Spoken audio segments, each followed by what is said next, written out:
Jalaluddin Ar-Rumi dilahirkan pada tanggal 6 Rabiul Awal tahun 604 Hijriah di Balkha, salah satu wilayah Afghanistan. Ayahnya bernama Muhammad, bergelar Bahauddin Walad, seorang tokoh ulama dan guru besar di negerinya pada masa itu, yang juga bergelar Sultanul Ulama.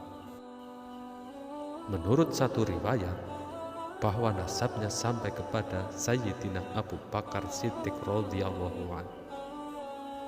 Beliau wafat pada akhir tahun 672 Hijriah. Berikut nasihat-nasihat beliau yang penuh hikmah.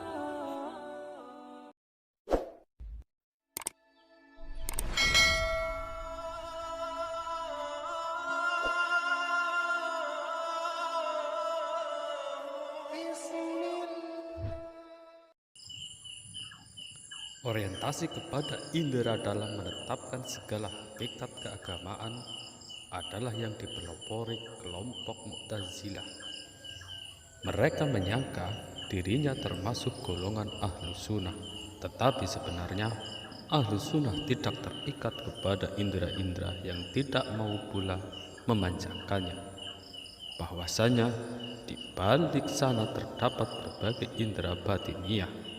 Dengan gagasan seperti ini, dalam diri manusia tidak hanya terdapat berbagai indera lahiriah saja. Ibaratnya seperti pasir dan tanah liat tupi emas murni. Pada hakikatnya, daya dan kekuatan indera lahiriah terkait dengan badan dan rupa.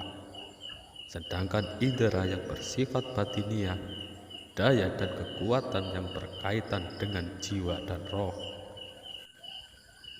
Yang pertama merupakan kegelapan yang tercipta oleh jisim, sedangkan yang kedua adalah cahaya yang tercipta oleh jiwa dan hati.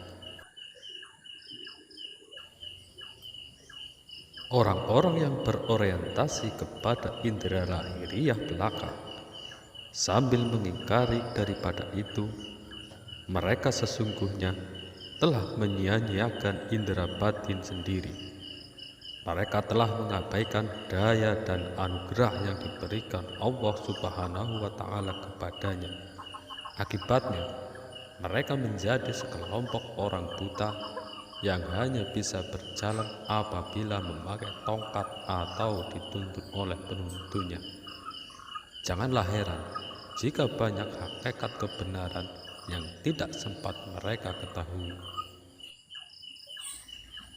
Ucapan orang taklid yang mengekor begitu saja ketika menggunakan dalil-dalil filsafat dan selalu mengulang-ulang seperti burung beo, sesungguhnya sesuatu omong belaka, tidak berjiwa dan tidak hidup, tidak ada manfaat dan pengaruhnya sama sekali. Betapa tidak, ucapan mereka bersumber dari jasad orang mati, dan bagaimana ia dapat membuahkan hasil dan mendatangkan pengaruh. Setiap bangunan tentu didahului dengan perusakan, perubahan, dan pengosongan, dan setiap penetapan pasti diawali dengan penghapusan.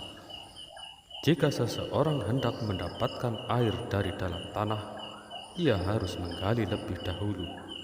Seorang petani yang hendak menanam suatu tanaman, ia harus memilih tanah yang tidak ditumbuhi tanaman sama sekali.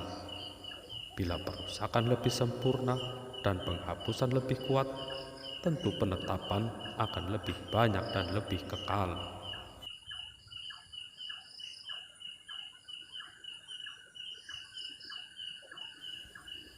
Sesungguhnya, kemiskinan yang lebih sempurna itu lebih mendorong lahirnya sifat kedermawanan.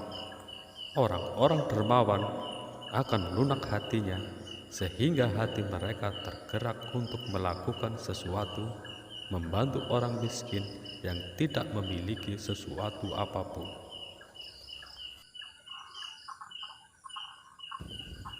Apabila suatu waktu ada sebatang pohon roboh menimpa Anda, sehingga Anda berdarah dan terluka parah, Apakah Anda akan melampiaskan kemarahan kepada pohon itu?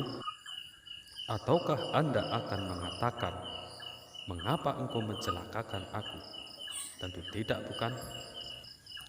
Begitu pula bila suatu saat ada banjir datang, lalu menghanyutkan semua harta benda dan barang-barang milik Anda, atau datang angin puyuh menyapu rumah Anda, apakah Anda akan marah kepada banjir atau angin, serta mengutuk keduanya dengan mencelanya?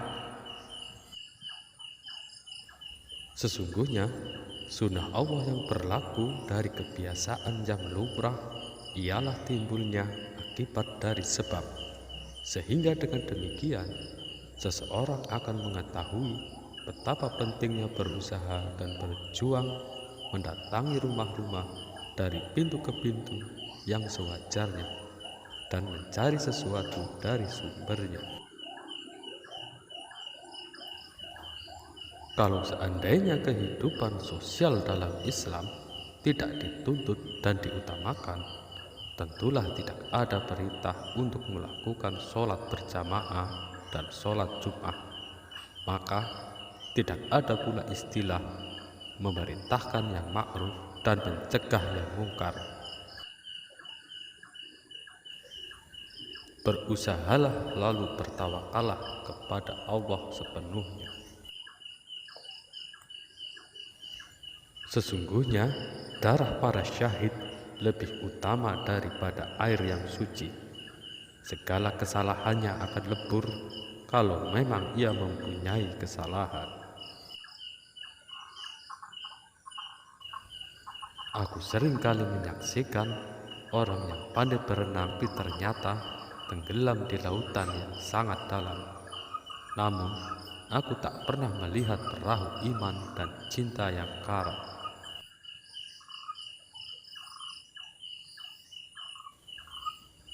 Kebun-kebun alami itu lambat berkembang dan cepat musnah, sedangkan pertamanan di hati cepat berkembang dan lestari.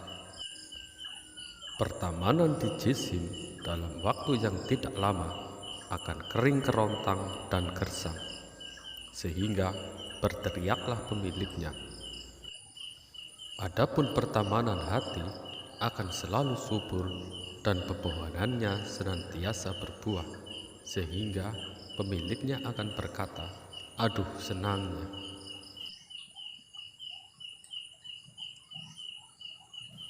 Peliharalah dan perhatikanlah hati, supaya Anda tetap muda selamanya.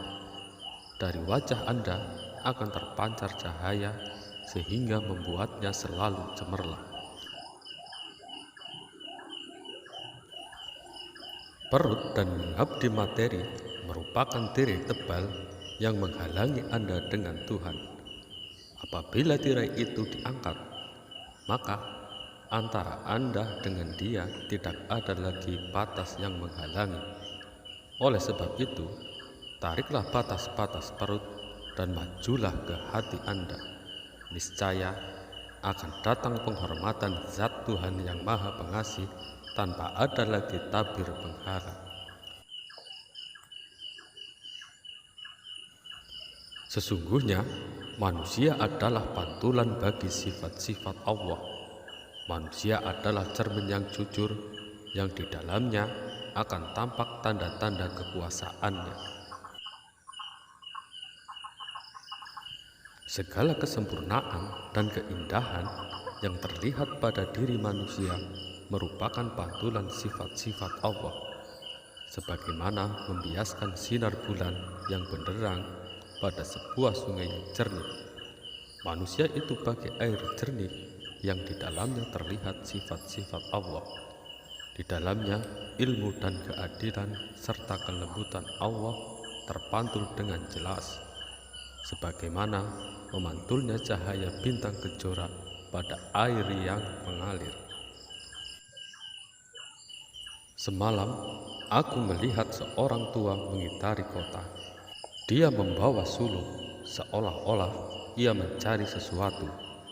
Aku bertanya, "Tuan sedang mencari apa?"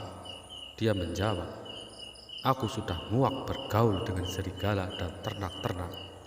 Aku merasa jemu, lalu aku keluar untuk mencari manusia raksasa dan singa yang buas.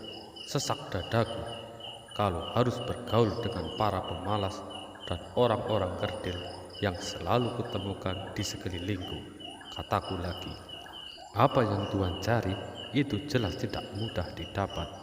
Saya sendiri telah lama mencarinya, tapi belum juga menemukannya.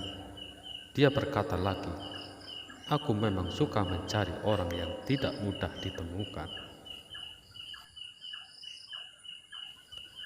Sesungguhnya Allah telah memberikan kepada manusia beberapa anggota badan, memberikan kekuatan dan potensi. Itu menunjukkan bahwasannya Allah menghendaki supaya mereka mau berusaha dan berjuang. Sama halnya dengan seorang majikan yang memberikan sebuah kampak atau cangkul kepada hambanya. Tentulah dengan maksud agar hambanya tadi menggali tanah atau memecah batu. Begitu pula Allah sudah memberi kita tangan yang bisa bekerja, lengan yang kuat, kaki yang dapat berjalan, dan kekuatan yang cukup. Dengan semua itu, Allah Subhanahu wa Ta'ala menghendaki agar kita menggunakan kekuatan tersebut, mau tekun berusaha dan berjuang dalam kehidupan ini, mencari rezeki dengan cara yang baik dan memeras keringat. Lalu barulah bertawakal kepada Allah supaya perjuangan dan usaha kita tidak sia-sia. Kemudian mengenai hasilnya, kita percayakan saja kepada Allah, sebab pada hakikatnya usaha adalah manifestasi rasa syukur kepadanya, sedangkan bermalas-malasan sama halnya dengan mengingkari nikmat tersebut. Sesungguhnya apa yang termaktub dalam Al-Quran adalah perintah, larangan, dan ancaman. Tentunya kita tidak pernah mendengar ada orang waras atau normal yang memerintah batu atau melarang besi.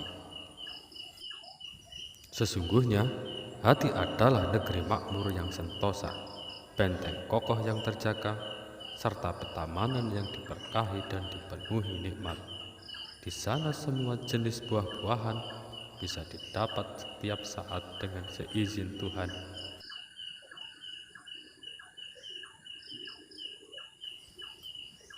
Telah cukup lama aku menggunakan akal yang terbatas itu. Ternyata yang dapat dilihat cuma hal-hal yang bisa diindra belaka. Sedang yang dapat diperkirakan hanya yang tampak saja. Banyak orang yang menanamkannya sebagai akal bijaksana yang jauh jarak jangkauannya. Siapapun yang mengikuti jejakku, persis seperti yang aku lakukan, sebaiknya ia keluarkan saja semua ikatan dan batas-batasnya.